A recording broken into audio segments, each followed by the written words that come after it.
if you're chasing the startup dream. Here's the partner who talks about the crash that can come after the big win.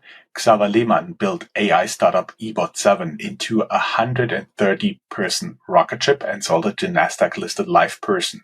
But behind the headlines, he was filing a port, grieving, burning out, and questioning everything. In today's episode, we unpack what really happens after the exit, how Xaver found meaning again, and what every founder needs to hear before scaling their next company.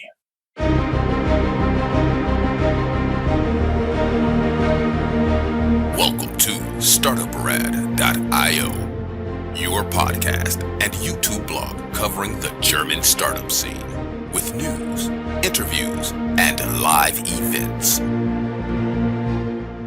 Today's guest is a rare voice in the startup world, someone who has won big and burned out even bigger. Xaver Lehmann is the co-founder and former CEO of e-bot7. By the way, we have an interview with the co-founder that we'll link here, one of Europe's fastest growing AI startups. He scaled the company to 130 employees, partnered with major enterprises, and exited to LivePerson, a Nasdaq-listed leader in conversational AI. The company's hybrid AI plus human agent model pushed the frontier of NLP-driven automation. Xaver was recognized by Forbes 30 under 30 Europe and backed by top-tier investors. But the story didn't end there. After the acquisition, he was forced to lay off much of his team. At the same time, he lost his mother to cancer. The mental and emotional toll nearly broke him and made him question everything about startup success. Today, he's rebuilding not a company, but a movement through The Honest Founder, his fast-growing Substack, and his work coaching founders. He's turning pain into perspective and lessons into leverage. This is a conversation about what happens when the hype ends and real life begins. It's raw, it's real, and urgently needed in today's startup economy. Xaver, welcome to Startup Radio. Thank you for having me. Yeah, I'm glad to be here. That is really an interesting story, and I totally think a lot of people will get a lot out of that. So let's rewind the tape. What was the original spark that led to the founding of e-bot7? What did you and your co-founders believe about the world of customer communication that others didn't? Yeah, good question. I mean, back then in the days, as I was a child, I wanted to be an investment banker, actually. And so I did an internship in investment banking when I was like 21, 22. And I quickly realized that, it was kind of exciting. It was dynamic. I loved capital markets because everything is unpredictable. Everything is new every day. But somehow, like getting to the office every day, seeing my bosses, how they work, how they live, it kind of made me question if I want to pursue that dream. Investment banking is something completely different. It's all about numbers. You go to the office every day. It is dynamic, but also it's kind of, the same every day. And so what I did after the internship, I actually studied again because I didn't know exactly what to do. So I studied finance in Maastricht in the Netherlands. And there I met my, oldest friend actually, who I've known for like 15, 16 years. And he coincidentally also studied in Maastricht. And on the way to King's Day, we had a conversation about what we want to do, at some point, because he had done internships at Red Bull and Adobe, and I had done some internships in M&A and investment banking. And then we thought, to be honest, like I can't imagine a life working for someone. I mean, also my parents have been entrepreneurs their whole life, and somehow I couldn't really imagine working for someone else above me. And he had the same feeling. And then on the way to King's Day, which is kind of the big celebration once a year in the Netherlands where they celebrate the king, we kind of coincidentally, we scrolled through his Facebook feed and saw a Facebook developer conference, really random because we couldn't code or something. We just coincidentally saw this. And what they actually said in that conference was actually that you could, now is the time to actually integrate bots into Facebook Messenger. So people could, or actually companies could integrate into Facebook Messenger and then reach their clients through Facebook or WhatsApp. And we found it a really good idea because, everyone knows about the bad, customer service situations where you stuck in a hotline or wait days for a reply for an email. And we thought, I couldn't hear you. Did you say yes? No, no, no. yeah, I mean, honestly, like everyone has had like an experience with bad customer service, right? And we just thought, like, if customers can actually reach their clients exactly where they are, I mean, all of the people are spending time on WhatsApp, on Facebook, on all these social media channels, but companies are not present where they actually, spend most of their time. So that was kind of where we thought, okay, that might be a good idea actually to kind of go to companies, tell them, hey, we have this new technology where you can actually instantly reach your clients through the channels they're already using instead of opening a new channel or hotline or email. And that was kind of the initial spark. And to be honest, like, customer service is just really bad. I think if you want to change something in departments and companies, it would have been customer service. Really manual processes, really recurring questions, always the same, waiting days for a reply for an email, getting redirected into the wrong person. I hated it. And if we can make something better in that kind of field, we are definitely in for that. And so what we did is actually we drafted several emails, it was like 10 emails, and we shot them out to different companies like Domino's Pizza and like bigger companies and smaller companies. And we pretended to have the, technology already. And we just said, like, hey, we have this technology. You can create bots, you can, link them and connect them to Facebook Messenger and WhatsApp, and you can reach your clients. And then all of a sudden, from these 10 emails, 3 or 4 came back and said, like, hey, that's super interesting. And that was kind of the initial spark that led us to founding the company, honestly, 2 days later. 2 days. Well, that's not a lot for strategic planning, I have to admit. At the time, conversational AI was still emerging. What did like the everyday look back then for AI-powered customer support? It was admittedly the time before LLMs and ChatGPT. What was broken and how did you fix it? Yeah, I mean, it was back in 2016, so there was no OpenAI, no ChatGPT, no LLMs in this form. So the technology was really basic, to be honest. And the thing was, customer support, I always thought, like, they have some automation tools already. They must have. Like, if you look at O2 Germany, for example, there's like millions of requests of support questions coming in every kind of month.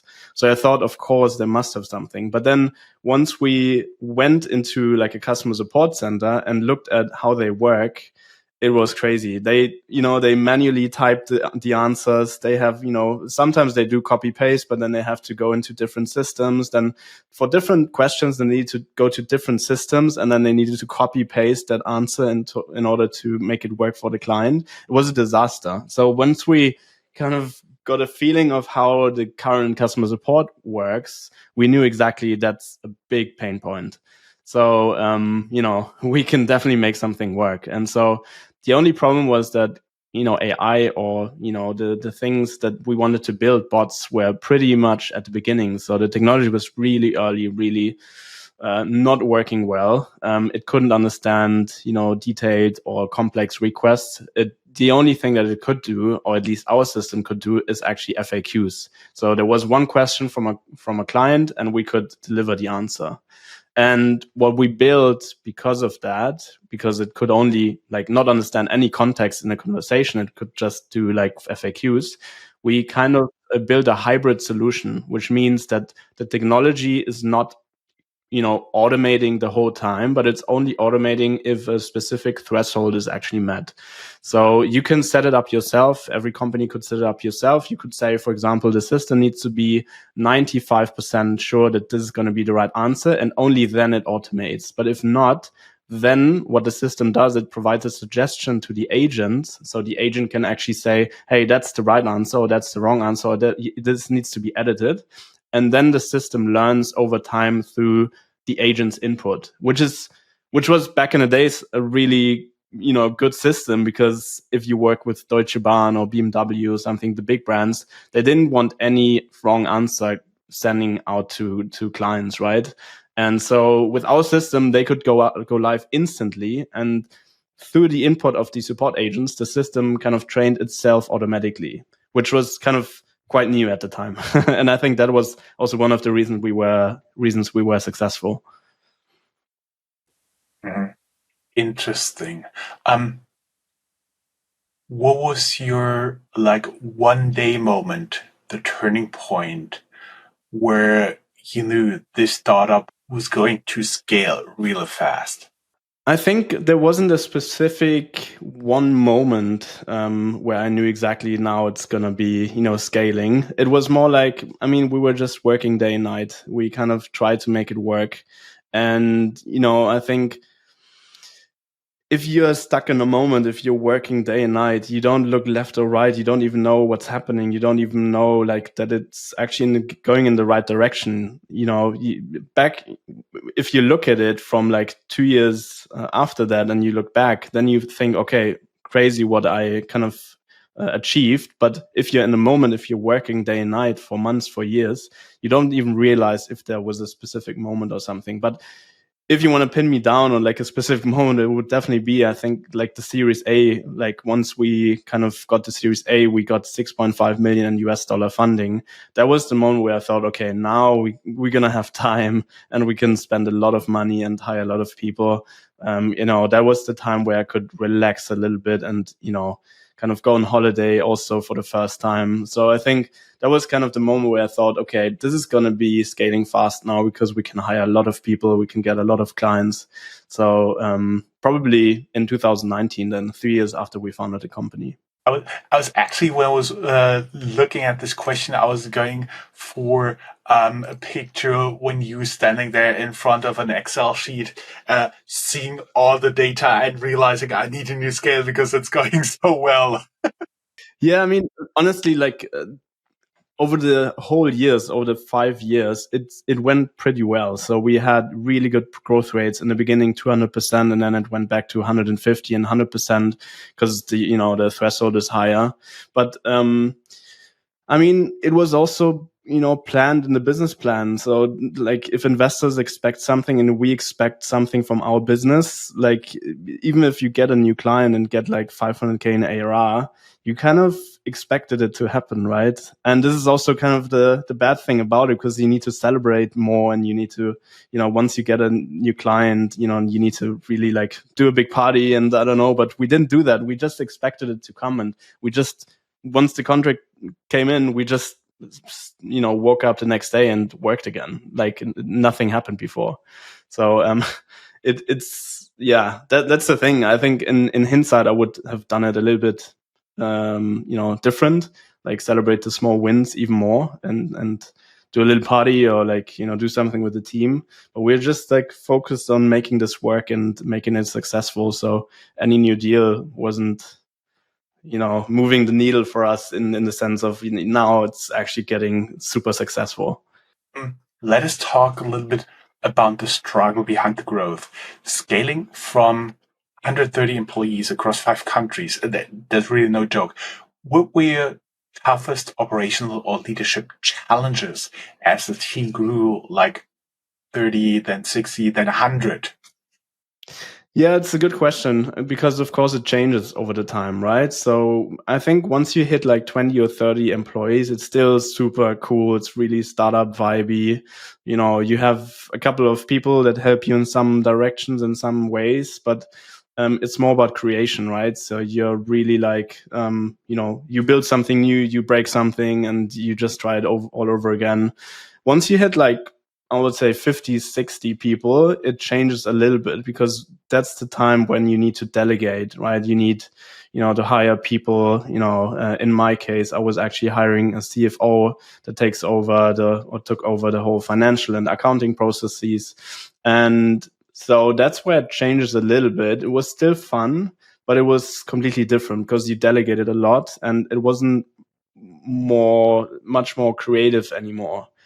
But once you hit 100 people, like 110, 120, the whole game changes completely because you're maintaining, you're managing, you have all these people kind of below you. You're just doing recurring meetings. You have these, like kind of weekly calls. That's where it kind of it was still fun, but it was completely different than when I created the company in the first place. So it was kind of a development, not in the best way for me, because I thought like, I'm not the perfect manager. I'm a startup founder. I want to be creative. I want to, break things.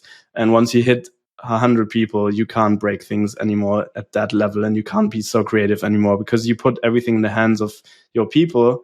But what you get is the worst problems on earth, right? Like if your team can't handle a specific problem, then it lands at your desk, and it's most likely the worst problems. Like the biggest customer threatens to leave, or the best employees threatens to leave, or like, like big salary negotiations, or like, you just handle and solve big pain points, big problems. Which you need to like. I didn't like it as much as like building the company from the ground up, to be honest. I actually know how you feel. It's when you get from a founder to manager, right? Exactly. Yeah, that's a big transition, to be honest. And I hadn't planned really with that transition because I've never done it before. But it's a completely different life, completely different, kind of working environment. And you also need different kind of people, right? In the beginning, you need like people that are trying things out, being creative and stuff like that, and break things. And at some point, you need kind of managers. You need people that have, done it before, have done it perhaps like for the last 10 years, 15 years already. You need experience, you need skills. It's not only about so much mindset or attitude anymore. It's more about skills and experience. And that changed a lot, I think. Personal opinion before we get into the next question. I do believe entrepreneur is part of your personality. That's what you enjoy. But if you turn into a manager, then personal feeling, it's best if you have seen this, if you worked in a corporate environment, if you've done some jobs there, then that transition can go smooth. You've raised venture capital, signed enterprise customers, and scaled tech across borders. What was the first big pivot you had to make, and what did it teach you about your assumptions in product market fit?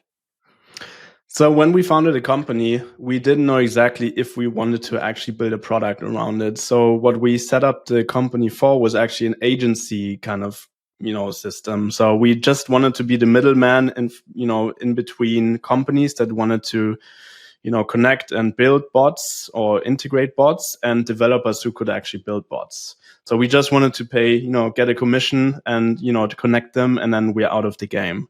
But then at some point we thought like, okay, we actually need to kind of create our own product, because AI is much more difficult to scale and much more difficult to build. It's not like a setup system where you can, like a website, you build a website for 3 weeks, it's finished, you hand it over to a client, and then it's done.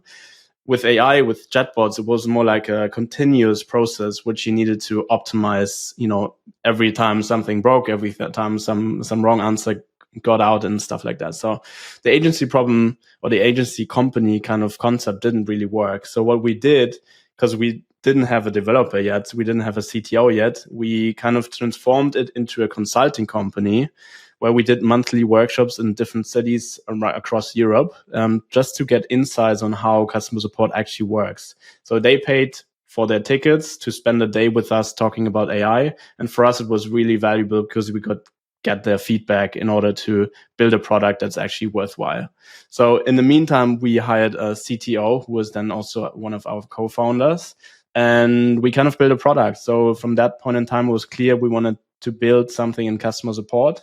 But we also had some shifts. Sometimes, at some point we wanted to build something in e-commerce because we thought it's a better, kind of vertical. We didn't want to spend too much time in customer support centers. But like at the end of the day, we knew customer support is the biggest pain point. So we actually went for customer support at the end. But it taught me that, when you start a company, it's not only about the first idea that's going to be successful. You will change it a lot of times, and probably you have to change it over time because you get more knowledge, you get more, people that actually test your product, and so you will kind of change it in different directions more than you think and more than you want to. But it's a good process. It's good actually for the company, I think, if you turn around a little bit and like adjust it on different ends. So for me, it taught me like, it's actually good to pivot. I think you should pivot if you feel like it's worthwhile and gives you a better direction. And we've done it a couple of times and was really successful at the end. Mm-hmm. I was wondering, when you scale that rapidly, if you promise that to investors, you get some pressure to scale rapidly. The faster, the better. How did this affect you personally as a founder and human being? Was there something like a moment where you felt the warning signs of a burnout creeping in? I mean, so the thing is, the first 3 years we've worked day and night, to be honest, like every day, every weekend, every birthday, every kind of family event. So we didn't have one time off. But then at some point after 3 years, my body was pretty bad. So like my parents forced me to go on holiday. And that was the first sign where I thought, okay, shit, because on holiday I didn't recover.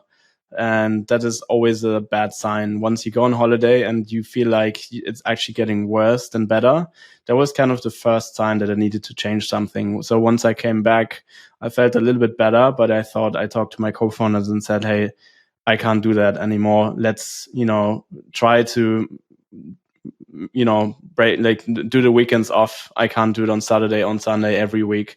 Let's also put in some holidays for the next couple of months. And that was the first kind of change that I did in the company. And then we kept on working. We did some holidays. We did some some time off on the weekends, and it was much better. And then it kind of hit me when we were actually doing our Series B. So we wanted to raise capital around 30 million US dollars, and we had done a fundraising process for a couple of months already. And at the end, we found an investor who wanted to invest 30 million from the US. But then at the same time, an offer from LivePerson, the company that had bought us at the end, came in. And so we had to decide what to do now, right? And, at the end of the day, we had a gut feeling that kind of selling the company was actually a much better decision than staying and getting that funding in. And so for a couple of months, we were super uncertain what to do. And at the end of the day, we kind of declined the investor, and the investor was gone then, of course, because the investor didn't want to wait for weeks and months until we decide. So this investor who we found after a couple of months was gone. And so we put everything at stake to make that M&A happen, to actually sell the company. But of course, we needed money. That's why we wanted to fundraise in the first place. So it took longer. And the problem was that we needed extra funding in order to make that M&A process happen, right? So it was a really uncertain kind of time, because we also needed to come to our old investors and say, hey, we want to sell the company. But our investors said, like, why do you actually want to sell the company? So we had kind of an internal conflict. Our investors wanted to keep moving. We wanted to sell the company. And so our investors didn't want to really support us, help us in selling the company. And so it was a little bit of a struggle, but at the end of the day, they, pushed in some money so we could actually do the M&A. But honestly, every day we felt like the acquirer, the potential acquirer, he could always, go, retract from kind of buying us, and we would have been bankrupt within a couple of weeks if they had done it. So having this uncertainty for months, and then in parallel, my mother got sick and got worse and worse by the week, and I had to kind of take care of her too. And all of this happened in kind of the same months and weeks in the same time. And then my mother died, and there was some time where kind of the LivePerson actually wanted to get out of the deal, and then they went in again. So it was always a back and forth, and we almost lost the whole company, having to fire 130 employees. At the end of the day, we were lucky, and it happened. We actually reached the point where we went to the notary, but I was completely burned out. I was completely done after 6, 7, 8 months of fundraising, M&A process, taking care of my mother. And so after that, after we sold the company, I was just completely, destroyed. I couldn't sleep anymore. I couldn't work anymore. I couldn't, read any books anymore. I was completely destroyed. And it took ages until I got better. So that was kind of the burnout, situation. It took me a couple of months to actually feel better and be able to work to work again. Mm-hmm. What no one saw was that during the 4 year of our acquisition, I was also watching my mother die. That's not a headline, but that's a real story. You actually wrote very powerful about losing your mother during the exit and hitting burnout post-acquisition. For board members, you'll take us behind the scenes, what you hit publicly, and how did that disconnect shape your recovery? I actually know that feeling. It's kind of like all your energy get drained out when you see somebody getting worse and worse and worse, right? Yeah. Mm-hmm. Exactly. It was horrible, to be honest. It was the worst time in my life because it was almost like losing not only my mother, but also the company that I've been building up for 5 years. It was also kind of my baby that I sold. It was just horrible, the whole process. And also having this uncertainty around my mother, but also around the company that it might not happen. And at some point, it felt like it didn't happen. And we kind of needed to kind of decline the deal at some point, but then they came back after a week, but we didn't know that. So it was, honestly, it was back and forth, but we were pretty open, with how we were feeling. I was super open with my co-founders, how I'm feeling, how, the thing is I couldn't really take a time off when my mother died. So I jumped straight into lawyers' calls and stuff like that. So it wasn't like I could do some time off or I could recover a little bit. It was in the midst of the M&A process. I couldn't just leave for 2 or 3 weeks. It was crazy. And I'm pretty open about it because I think that's part of who I am and part of the entrepreneurial journey, right? It's not only about the highs and the best things that happen and the good things, and it's also about the bad things that can happen. And for me, it's also kind of a relief to talk about it. The more you talk about it, the more you write it down. That's why I also started the newsletter. The more, kind of I can also heal from it.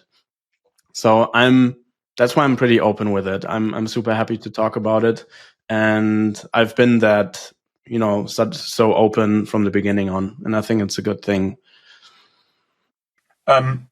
Next question would actually be to ask you how you felt after the exit, but I think we already talked about it.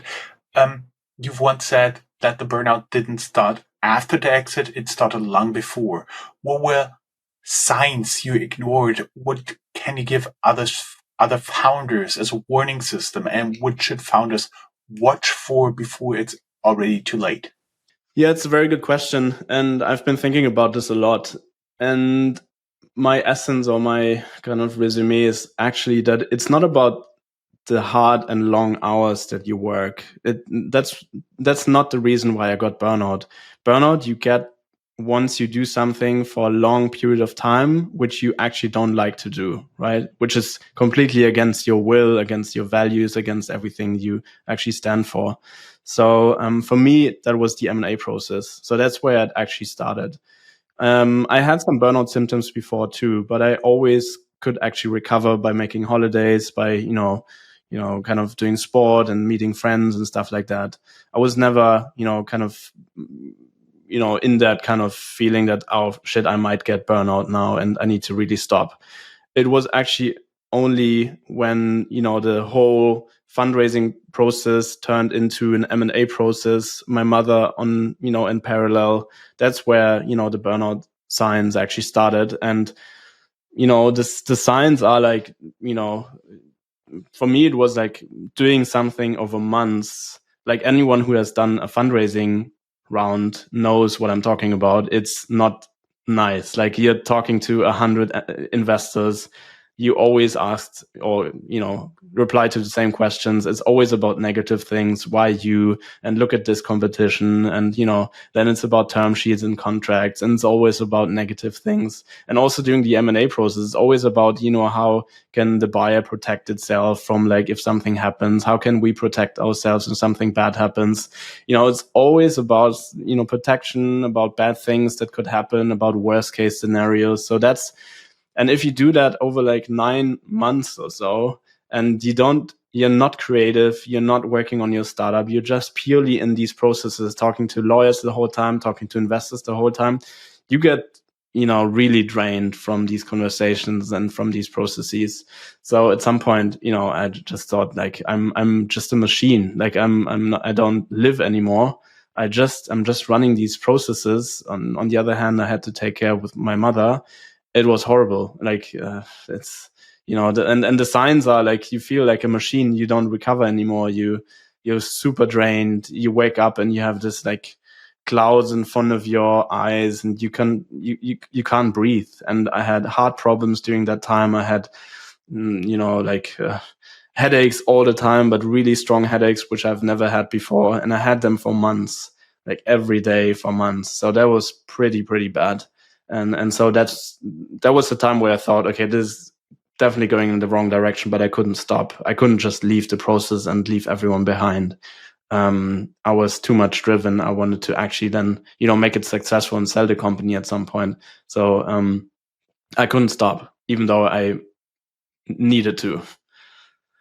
But going a little bit down the road, you once stepped away from the second company that he founded.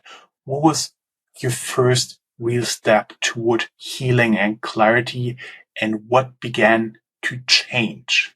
Yeah, so after the first company, after I sold it, we were in that company for another 2 years because of earnout and because, they of course want you to stay, even though we were pretty bad in terms of energy levels. We kind of kept on being in the company. And after 2 years, we felt actually a lot better. And we thought, what about now? What can we do now? And we thought, like, perhaps we feel better by, founding the next company, just because we wanted to go somewhere, like, perhaps that's kind of a way to heal ourselves.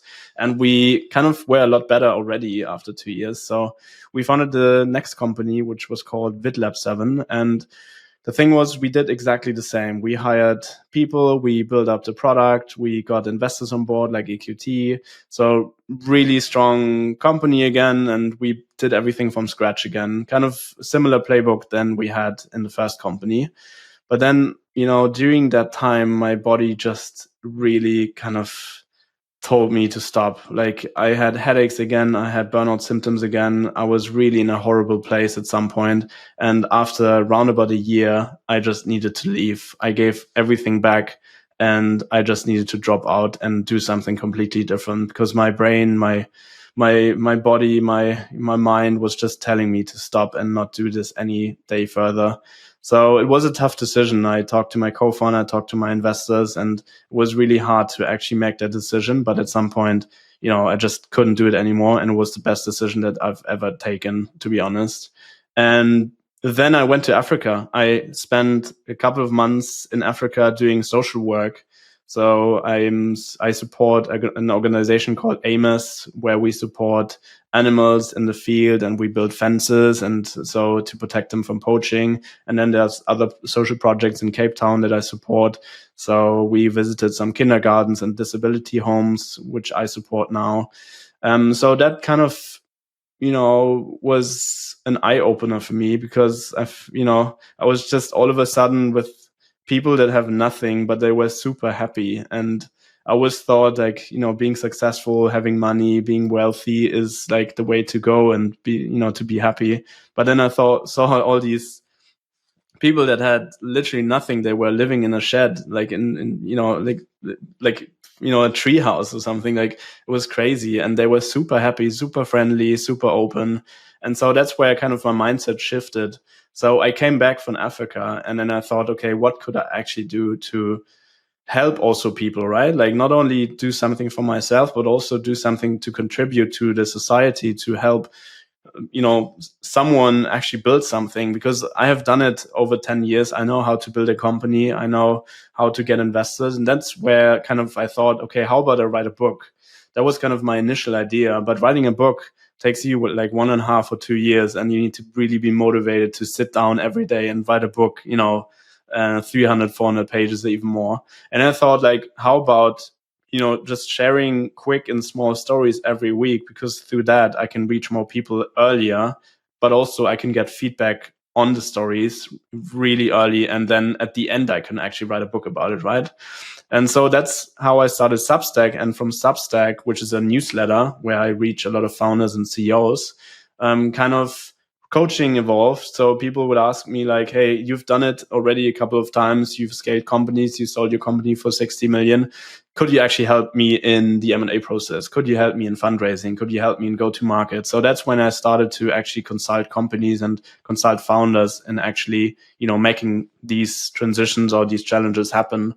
And from that, I thought, it's nice to help people one-on-one, but how about I create products that can actually help 1,000 or million people straight away? So now what I'm doing is actually building products like frameworks and digital courses, like a fundraising course, to actually help people at scale. And that's what I'm currently doing. And I'm super happy by, doing that. And it's been a relief. And I just want to don't go back anymore into like building a B2B AI company. It's just not anymore for me. Many founders talk about reflection, but few were built as publicly as you did. Why did you choose to create a newsletter? And did it help your own recovery? Yeah, it links to the things a little bit that I said. Of course, like my goal was actually to write a book, because you could put down your thoughts and you can think about them a couple of weeks and months, and you can write down your story. But the problem is with a book, you take ages until you write a book, and it doesn't really like you create value at the end once you kind of publish the book, but you can't create value during the process.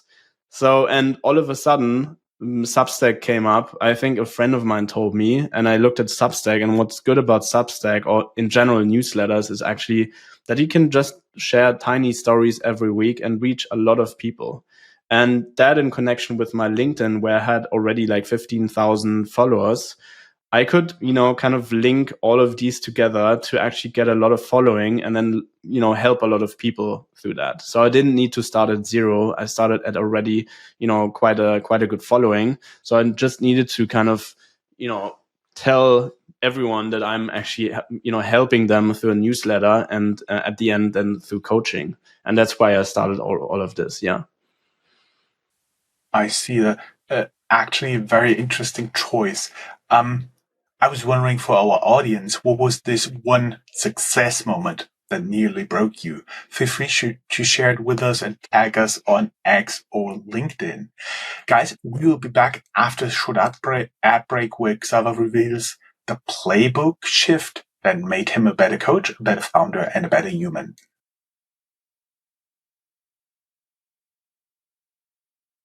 Hey guys, welcome to our part of the interview with Xaver Lehmann, the co-founder of e-bot7, talking about his experience with exit, burnout, and a lot of other private stuff.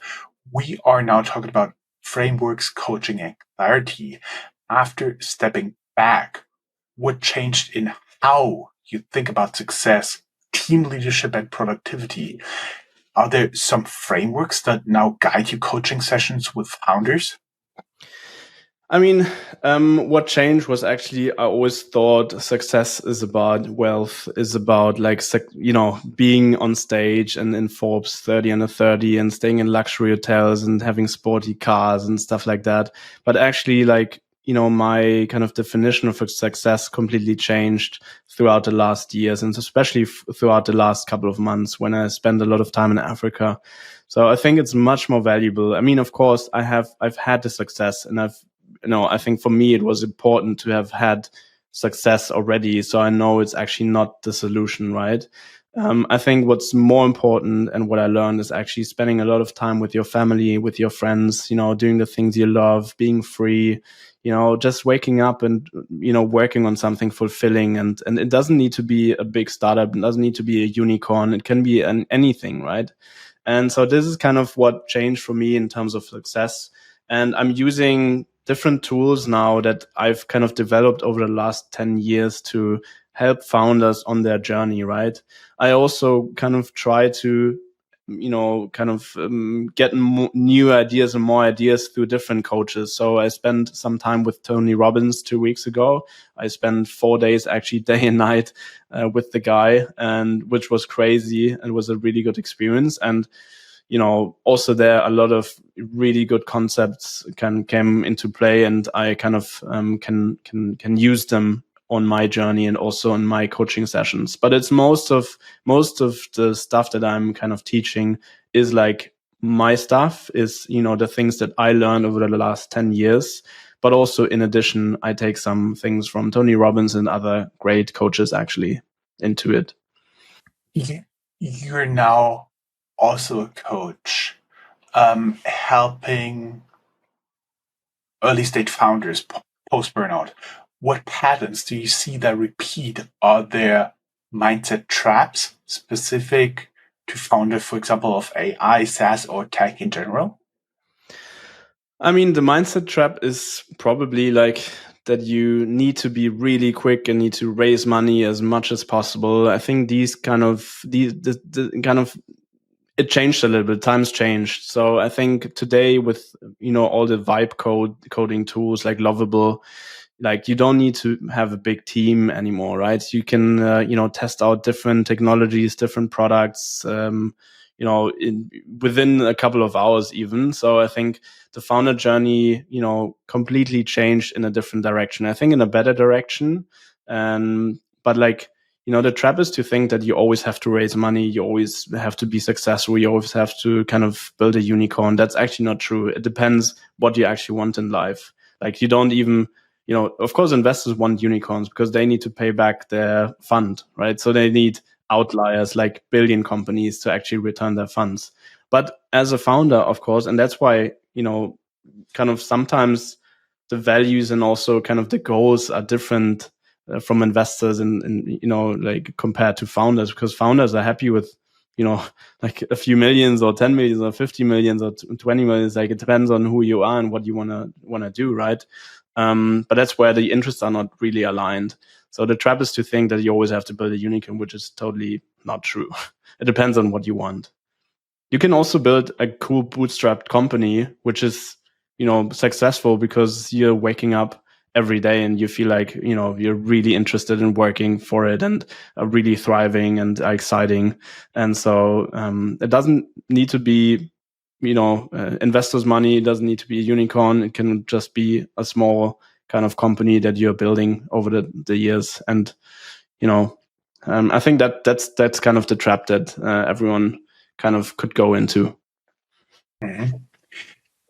I'm curious, looking back now, what is the most valuable decision you made during your time, for example, at e-bot7, that wasn't so obvious at the time? I mean, perhaps it's obvious, but for me, it wasn't back in the days. I was really drowning in work after like 2 or 3 years at working at e-bot7 because I was kind of the guy for everything. I did finance, I did operations, I did admin, I did HR, I did sales, I did fundraising, so almost everything kind of. And what was a big relief for me was actually when we raised that Series A and I could finally hire people that could take over my work, which is redundant, which was kind of repetitive and always the same and didn't create that much strategic value in our company. So there was the time, getting the money, but also spending the money on really strong people who have done it before was a game changer for me. Because back in the days, we didn't have a lot of money and we needed to find ways to get people on board, which were probably not the most skilled, the most experienced people at the beginning, because you needed to train them a lot. But at some point we could just take money, get the best people on board, and this changed everything for me.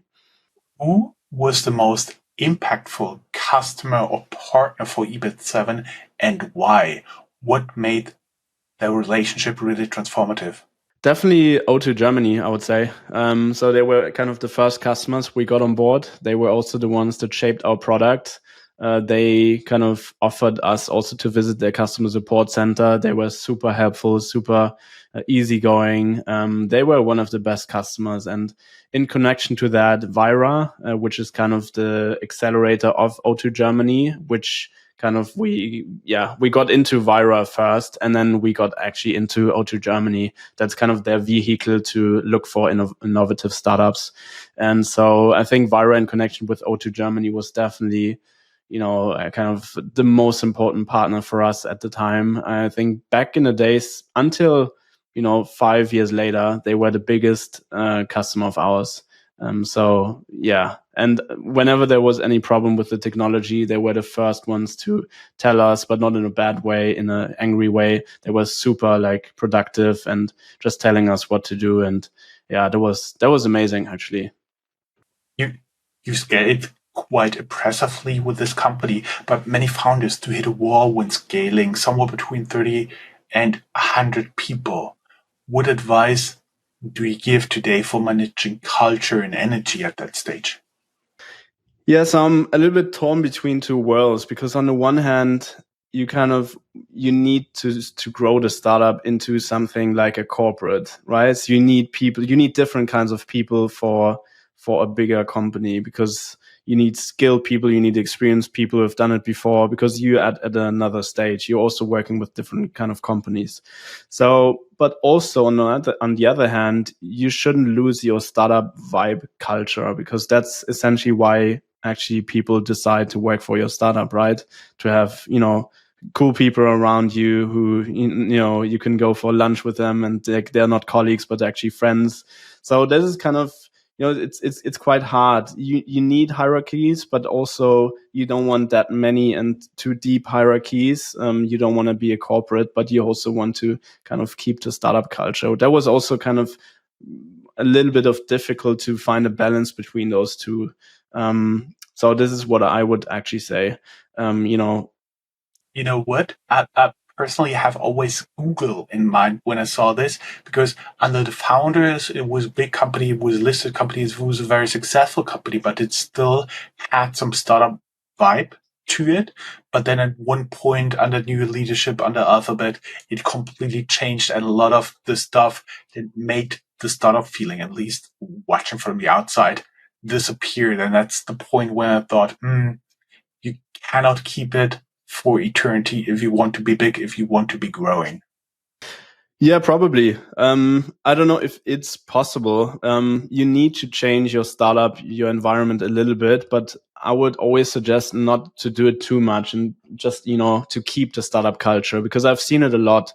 Founders growing into like big companies, like having 100 or 200 and 300 people and getting these, corporate structures because they hire corporate people at some point and corporate people are, kind of they expect corporate structures and they establish corporate structures. So at some point, all of a sudden you're becoming a corporate. And I think that's where you have to be careful not to be too much of a corporate, and have too much processes and too much structures. And because at the end of the day, that's why you were successful, because you were quick, you could, break things, and you could hire people that, are really like a different mindset, different attitude. So, that's kind of the different balance that you need to keep.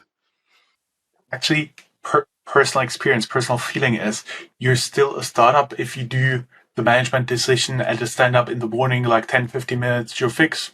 Everybody's on the same page. We keep going. And you're corporate if you have to track all your decisions in an Excel sheet or something like that. Yeah, probably. I mean, He's smiling. He's smiling. That's one of the things you can say. Yeah, but it has a lot of different variations to it, right? So yeah, but probably if you have a lot of recurring meetings and a lot of, hierarchies in your companies, then it's a bad sign, I guess. For the Vault members, you walk us through your founder hiring diagnostic and the early signals that tell somebody's building the wrong team. everybody will be able to find the link to the Founders Vault down here in the show notes. We'll start it pretty soon for subscribers only, and we're already very excited about it. Looking now a little bit forward, what excites you most about the intersection of mental health, coaching, and the next generation of founders?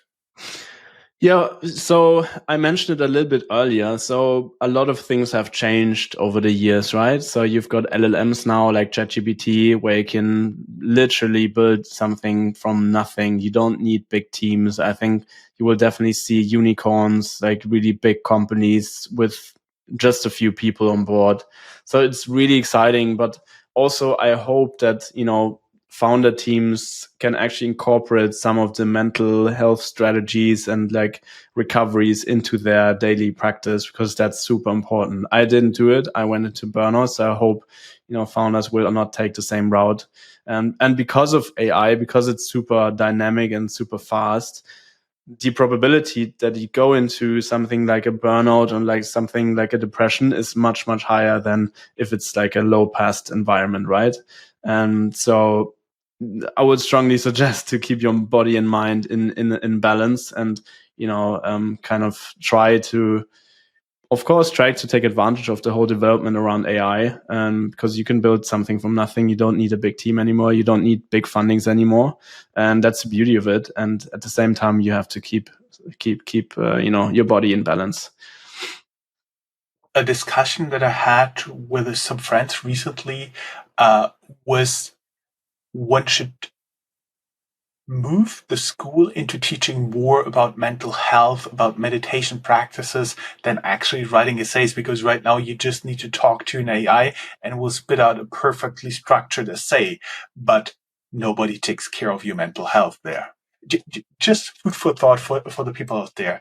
I was wondering, don't worry, I know predictions are always difficult, especially concerning the future, but what predictions would you make about AI startup culture over the next 3 to 5 years? Are we heading for more founder fatigue? Are we heading for more founder fatigue or a healthy reset? So I hope, of course, it's going to be a healthier environment, but there's a high probability that it's going in the other direction. So the thing is, with AI, it's really fast paced. It's with technology, you get, not happier but lonelier, I would say, because you don't meet you meet less friends, you are less in public, on the outside. And I think you can see it already with the current generation now. You go to a coffee place and then everyone is on their phones, and like, especially like, 7, 8 years olds already, like with phones, and they're, back in the days we went playing football and we went, going out with friends and stuff like that. We didn't have devices. So there's a lot of things that changed, and I think it's going to get worse. And I just hope that there's like kind of a contra movement towards like more, spending more time in nature, spending more time with family and friends. Because at the end of the day, it's about, being healthy and not being lonely, being happy. And if you just spend your whole time, your whole life on devices, it's not going to be good for you. Yeah, I also have something for myself, like my own rule. I also use all the information that I put in different AI tools, because I've worked with them for hours and hours, because I'm basically here by myself. Chris is in New York. We're in different time zones, and editor and VA are also in different time zones, who help me with all the publications and the back office and stuff. So I'm basically here just simply with my AI. I made a habit out of it to ask them what they know about me that would be useful for me, plus give me regular reminders and practices to stay mentally healthy, to stay fit, and so on and so forth. So basically, you can also make the AI work for you in that respect. And there's a lot of stuff out there. What you can do, just food for thought, and start your own research. But not doing research, asking you here, what's a popular belief in startup land, but you would firmly disagree with? I would say it connects to something that I talked about earlier. It's about like the belief that you have to build a unicorn, and investors always expect to build a unicorn because of course they need to return their funds. But like deep down, honestly, it depends on what you want to do in life. Like for founders, a unicorn doesn't need to be the perfect outcome because there's also a lot of dilution, a lot of funding rounds. Like, unicorn is something that Startup Land kind of wants and expects and something like that, but it's actually something completely stupid because you don't need to build a startup that's worth $1 billion or something. You don't need to do that. Like I know that some founders they're trying everything they can to build a startup in that area and then expect or actually demand higher valuations, then at some point they dilute and they have, at the end of the day, have like 1 or 2% on the company and then it's $1 billion worth. Like it's better to bootstrap your company to 1 or 2 million. You've got more than if you have $1 billion and like nothing left. So I would say that's something like a popular belief, but I would not say it's true. Totally agreeing with you here without any external investors in Startup Radio.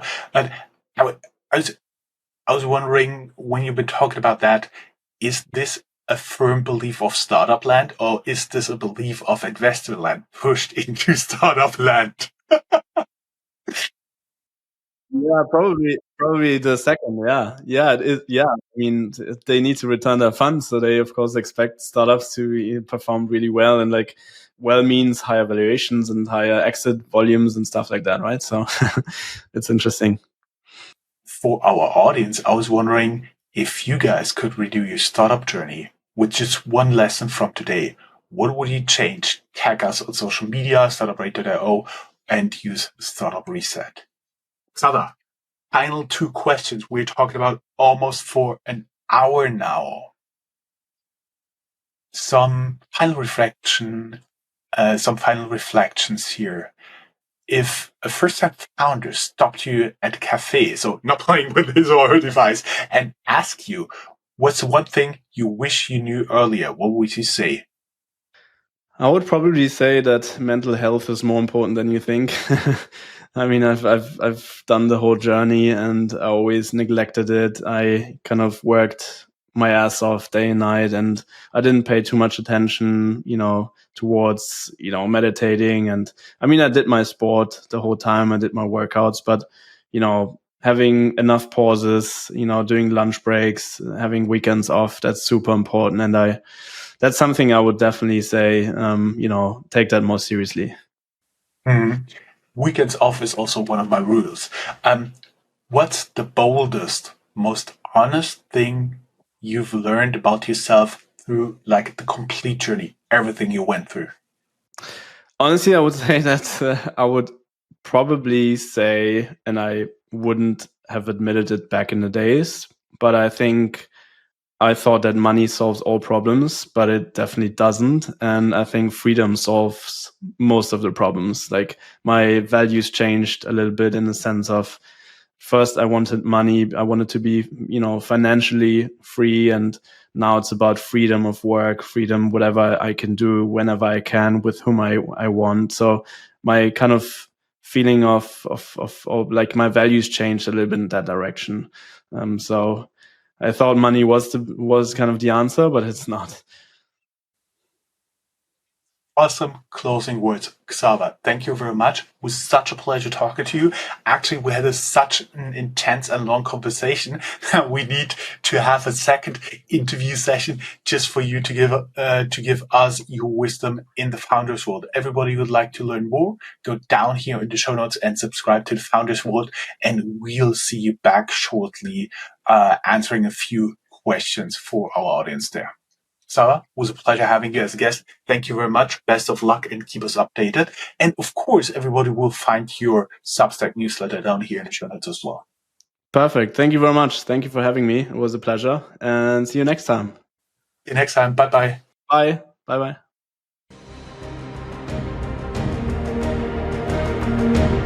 That's all, folks. Find more news, streams, events, and interviews at www.startuprad.io. Remember, sharing is caring.